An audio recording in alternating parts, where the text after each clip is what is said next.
Assalamualaikum warahmatullahi wabarakatuh. Waalaikumsalam.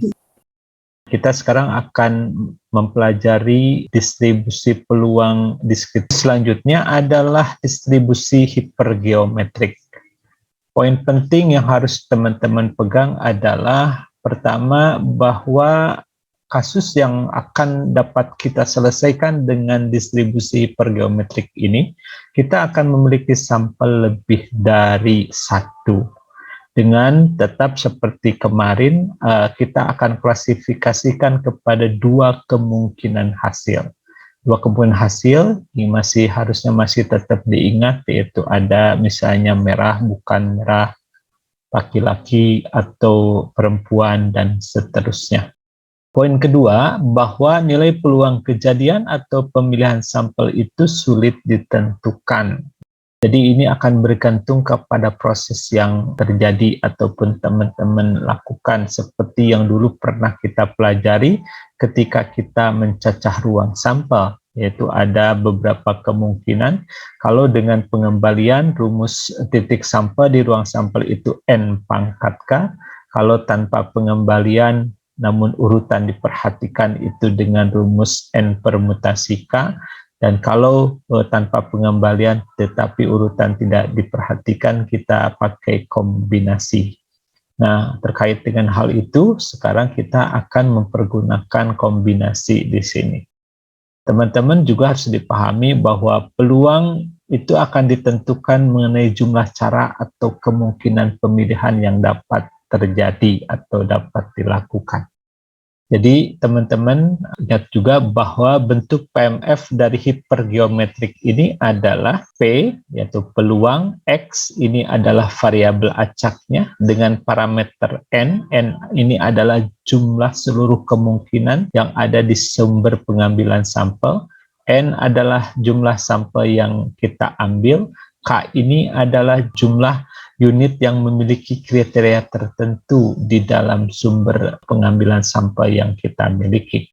Rumusnya adalah K kombinasi X kali N besar dikurangi K, kombinasi N kecil dikurangi X, dibagi N besar kombinasi N kecil. Untuk X berharga 0, 1, 2, 3, dan seterusnya sampai dengan N. Dan 0 untuk lainnya.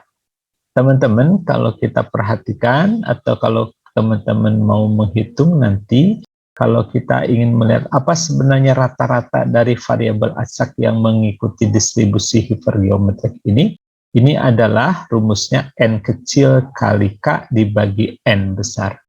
Sedangkan variansnya adalah N besar dikurangi N kecil dibagi N besar min 1, kali N kecil kali K per N besar kali 1 min K per N besar. Siapa tahu nanti teman-teman akan menghitung varians ataupun rata-ratanya, silakan pergunakan rumus ini. Nah, jadi teman-teman yang harus diperhatikan, misalnya sekarang kita lihat contoh kasusnya. Sebuah kotak berisi 12 komponen yang diketahui 5 diantaranya rusak. Jika diambil 3 komponen secara acak, tentukan peluang akan terdapat A. Tepat 1 komponen rusak, B. 2 atau lebih komponen rusak. Kita perhatikan bahwa informasi yang kita peroleh dari contoh kasus ini adalah yang pertama, peluang terpilihnya komponen rusak akan berbeda jika pengambilan dengan memperhatikan urutan dan tidak memperhatikan urutan.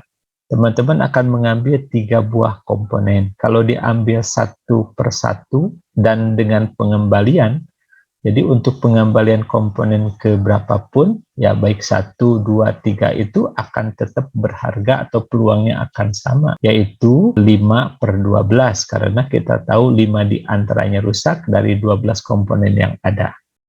Sekarang kalau kita mengambil satu per satu, tapi tanpa pengembalian. Kalau sekarang, berapa peluang bahwa komponen yang diambil adalah rusak pada pengambilan pertama? Jawabannya sama seperti tadi, 5 per 12. Namun ketika teman-teman akan ditanya berapa peluang rusak pada pengambilan kedua, jawabannya menjadi tidak tentu. Kenapa? Karena tanpa pengembalian itu akan menyebabkan di pengambilan kedua bisa jadi 1, peluangnya adalah 4/11. Ingat ya, jadi yang sudah diambil tidak dikembalikan, berarti kan jumlah di sumber itu akan berkurang. Yang kedua, bisa jadi nanti peluangnya itu 4/11 untuk pengambilan kedua. Apabila apa? Apabila di pengambilan pertama rusaknya yang terambil. Namun kalau bukan rusak di pengambilan pertama, maka peluangnya menjadi 5/12. Nah, ini kondisi yang menyebabkan ataupun yang menunjukkan bahwa kalau pengambilan ataupun kita pakai pendekatan peluang seperti itu akan susah menentukan berapa peluang terambilnya komponen yang rusak. Maka untuk kasus-kasus seperti ini biasanya kita akan menggunakan pendekatan distribusi hipergeometrik tadi. Nah, untuk hipergeometrik ini, dari kasus ini berarti kan kita akan memiliki kondisi seperti ini. Ini di sumber pengambilan itu ada 12 komponen. Yang 12 ini merupakan N besar. Ya, N besar itu berarti kan seluruh kemungkinan yang dapat diambil. Nah, 12 komponen ini terbagi dua, yaitu yang pertama 5 yang kita sebut rusak. Selain 5 yang rusak, berarti sisanya ada 7 yang tidak rusak.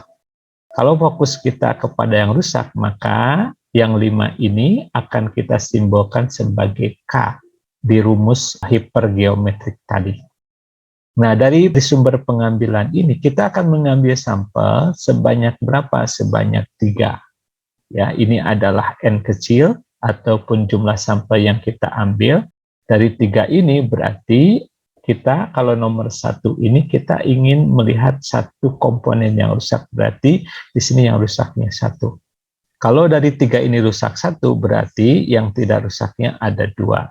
Karena fokus kita kepada yang rusaknya 1, berarti yang 1 ini merupakan X-nya.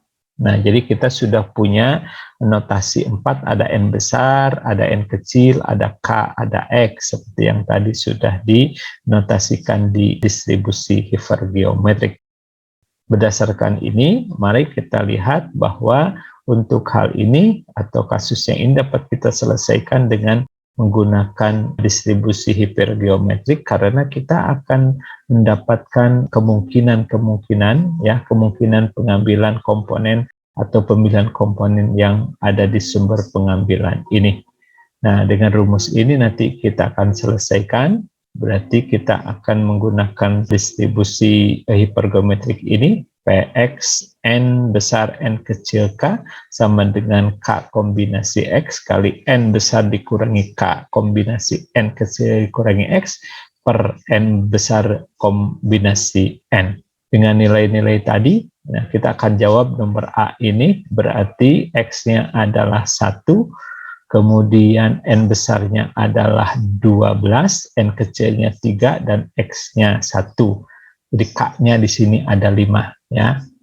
Jadi dengan demikian berarti ini yang pertama K kombinasi X jadi 5 kombinasi 1. Kemudian N besar dikurangi K berarti 12 minus 5. N kecil minus X berarti 3 dikurangi 1. Kita cari nanti kombinasi dari 12 min 5 dengan 3 min 1. Dibagi N besar kombinasi N kecilnya adalah 12 kombinasi 3. Ya, 12 adalah jumlah seluruh kemungkinan yang dapat kita pilih, dan N kecil ada jumlah sampel yang kita ambil. Kalau kita selesaikan, berarti ini 5 kombinasi 1 kali 7 kombinasi 2. Ini adalah kombinasi dari 12 minus 5, dan yang bawah 2 ini dari 3 min 1. Lalu yang bawahnya nanti dibagi 12 kombinasi 3. Kalau kita uraikan, berarti 5 kombinasi 1 itu menjadi 5 faktorial, dibagi 1 faktorial kali 5 min 1 difaktorialkan. Kali 7 faktorial dibagi 2 faktorial kali 7 min 2 difaktorialkan. Dibagi 12 faktorial dibagi 3 faktorial dikalikan dengan 12 min 3 difaktorialkan. Kalau kita uraikan, berarti untuk memudahkan perhitungan menjadi 4 faktorial kali 5. Ini diuraikan dari 5 faktorial ini. Yang bawahnya berarti 1, ini dari 1 faktorial, kali 5 min 1 difaktorialkan, ini adalah 4 faktorial. Lalu yang satunya lagi kita uraikan juga supaya lebih mudah kita selesaikan nanti. 7 faktorial dirubah menjadi 5 faktorial kali 6 kali 7. Dibagi 2 faktorial ini adalah 2, 7 min 2 difaktorialkan adalah 5 faktorial. Dibagi yang bawah ini kita uraikan 12 faktorial menjadi 9 faktorial kali 10 kali 11 kali 12. Dibagi 6 kali 9 faktorial. 6 ini dari 3 faktorial.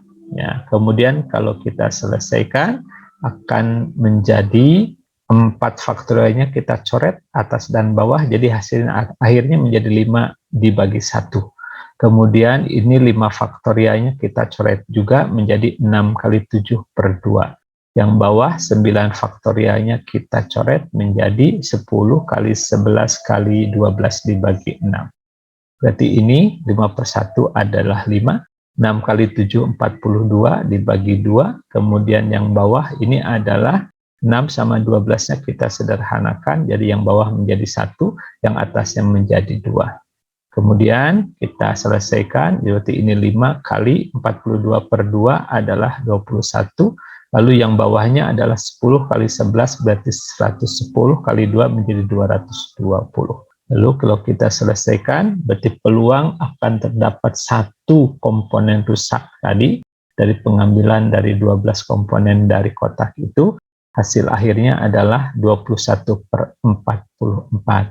Ya, jadi ini merupakan pencarian ketika jumlah rusak yang kita inginkan di dalam sampelnya sama dengan 1, ketika kita tahu bahwa dari 12 komponen yang ada di kotak, 5 di antaranya rusak, dan kita hanya mengambil 3 buah sampel saja. Kita lanjutkan kepada nomor B-nya. 2 atau lebih komponen rusak. Berarti untuk menjawab poin B ini, 2 atau lebih komponen rusak. Artinya apa? Bahwa kita akan mencari peluang X lebih besar sama dengan 2. Nah, sebelum kita uraikan, kita ingat bahwa sampel yang kita ambil itu 3. Berarti dengan demikian, jumlah rusak maksimal itu adalah 3. Jadi kalau ditanya peluang X lebih besar sama dengan 2, berarti tiada lain kita mencari peluang X sama dengan 2, ya, dan pencariannya hampir sama dengan ketika kita mencari tadi peluang X sama dengan 1. Selain peluang X sama dengan 2, juga kan kita tambah dengan peluang X sama dengan 3. Tambahan berikutnya adalah peluang X sama dengan 3. Apakah ada peluang X sama dengan 4? Tidak ada. Karena apa? Karena kita hanya mengambil 3 buah sampel saja. Nah, dengan cara yang sama berarti nanti kita akan mencari peluang di mana X-nya sama dengan 2, N besarnya 12, N kecilnya adalah 3, dengan K-nya adalah 5. Ingat bahwa ini rumusnya Px, N besar, N kecil, dan K. Dan ini kombinasinya. K kombinasi X kali N besar dikurangi K, kombinasi N kecil kurangi X, dibagi N besar kombinasi N kecil. Nah, ini berarti untuk peluang X sama dengan 2, dan untuk peluang X sama dengan 3, kita carinya nanti, ini adalah X sama dengan 3, N besar 12, N kecil 3, dan K-nya adalah 5. Kalau teman-teman uraikan nanti, silakan dicek kembali, ya, takutnya saya juga salah menghitung, maka akan diperoleh peluang X sama dengan 2 ini adalah 7 per 22. Peluang X sama dengan 3, teman-teman akan memperolehnya adalah 1 per 22. Ya, jadi sekali lagi, peluang X sama dengan 2 adalah 7 per 22, ditambah peluang X sama dengan 3 adalah 1 per 22. Jadi kalau kita totalkan menjadi 8 per 22. Dan kalau kita sederhanakan, peluang X lebih besar sama dengan 2, ini adalah 4 per 11.